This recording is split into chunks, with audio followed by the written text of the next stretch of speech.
Hey everyone, I'm here with Katie Rice, who is a CX expert and a current home buyer, and she works for one of my favorite people in mortgage, Shayla Gifford. So I am super excited to chat with you. I was thinking about how, I'm always talking about how important it is to capture the customer voice as the customer is experiencing it, and so or experiencing that process. So I wanted to hear a little bit first on why you wanted to buy a home in the first place and kind of hear some of those thoughts and then get into how it's going for you. So thanks for being here, and you can tell me a little bit about your story. Yeah, cool. So typical probably to any other person that went through the pandemic and was like, oh my gosh, the walls are closing in on me. We want a little bit more space. My husband has always dreamed of, living more kind of in the mountains, having more space and less in the city. So then when 2020 hit, we kind of just froze. But for me, kind of the bending point was my brother passed away on Easter last year. And then 3 months later, my dad passed away as well. And it was just pretty. Oh my gosh, I am so sorry. Wow. Yeah, it was really traumatic. I was a full-time working mom. I had a 6-month-old at the time, and my dad never got to meet my daughter.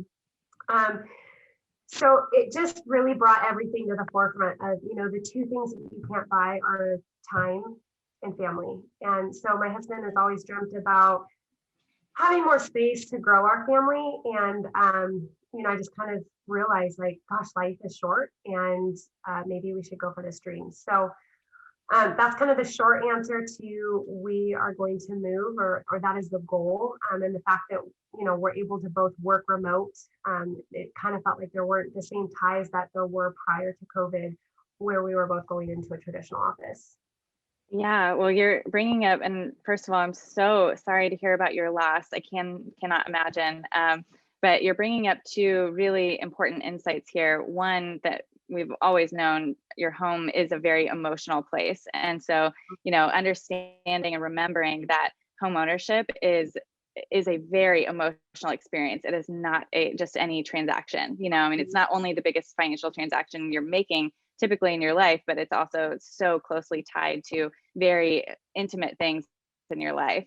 But secondly, the idea of, like not needing to, a lot of the trends we've been talking about through COVID of remote work and a desire for more space is driving homeownership, especially among younger home buyers. So I think that's a really great insight, and super excited for you to be able to go on that journey as a result. Yeah, it's been really cool. I think having, working in the mortgage industry, and then really just kind of nerding out on the customer experience, it's been hard and painful to go through this process. My husband and I have purchased several homes together throughout our 10 plus years of being married, but he's always led the charge on that. So he's always the one that's found the lender and gone through all the paperwork, and I more or less just sign up, show up to the signing table and whatever. And so this time I was like, hey, I want to take point on this. Like, I want to run from start to finish. I want to really understand the customer from the customer standpoint, because I'd never felt like a customer before. So going through the process has been fun. It's been frustrating. But it's also interesting, I think, to put myself in the perspective of a younger buyer versus somebody like my parents who, probably would have a very different experience. Mm-hmm. Yeah, no, it is fascinating. The reason we connected on this particular topic is because I had mentioned I'm going through the home buying process right now as well. And it is really shocking how different it is to think about someone else going through that journey and versus yourself going through it.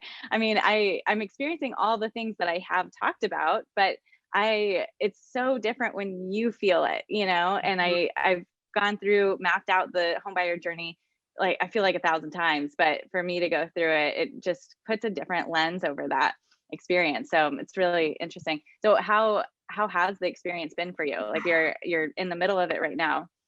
Yeah, it's been good. I will say that we are trying to move out of state, and so it is, all of our research is, on Google, and we're reading blogs and forums and reaching out in Facebook groups, and So I feel like, my husband and I both work all day. We have our little baby at home. And then as soon as she goes to bed, we both whip up our laptops on the couch and we're like, okay, what about this neighborhood? And, we're trying to cover all of the bases because you're trying to make an informed emotional decision with as much information as you can. So, we found our agent the first time. I have a story with this. We found the agent. We flew up there a couple weeks ago and we're just canvassing the neighborhoods. And we had an agent from a recommendation, but I just didn't quite feel like she was the best fit for us. So I found another person online. She happened to be working with a builder. And so we felt fine with that. We talked with her, we talked with the builder, started going through this process. And then last weekend, she just completely presented a different personality. We called her and she just was like, I can't do this. Like she just lost like all professionalism with us on the phone.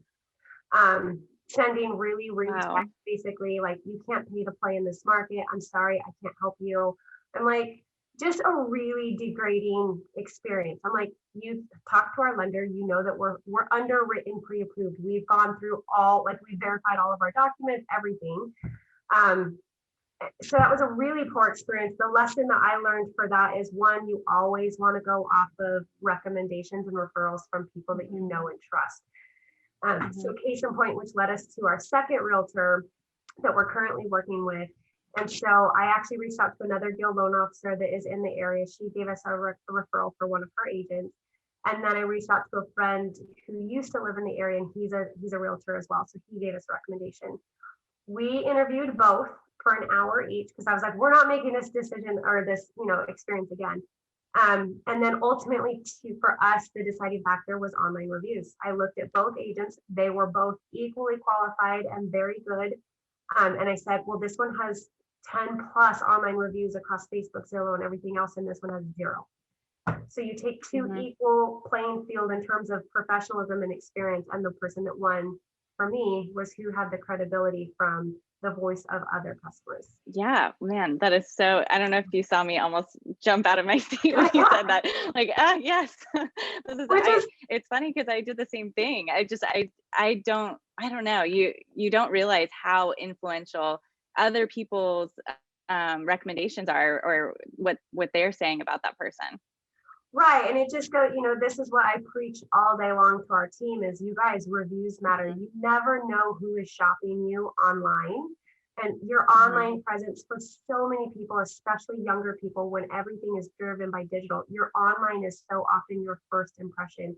You don't even know how many first impressions you're missing because you don't get that opportunity always to talk to them. So if you really focus on doing your job and getting, your reviews in line, that now this agent that we're working with, he's going to get a significant commission check because he did his due diligence to get reviews. I mean, obviously he did his job, but then he also had plenty of reviews. Yeah. And it feels like such a small detail to add to the transaction experience from, I think, usually the loan officer realtor's perspective, but it goes such a huge, such a long way to getting the referral or the customer. So, yeah.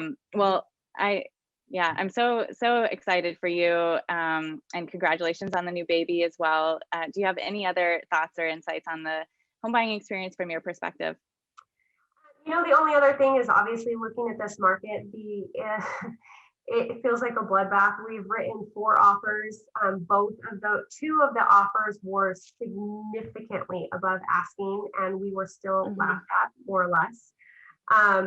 So, my husband and I guess I put on my marketing hat and I was like, all right, how can we be really unconventional when it feels like there's 10 offers? We were looking at one virtual open house, and before the open house was over, the listing agent told our agent, we already have received 15 offers. Before the open house was over, do you want to submit? And I'm like, I don't want to give up my firstborn child to just try to win this house. And that's really the market that we're in is, people are pre-approved and ready to buy, but it's just trying to get, a way to stand out.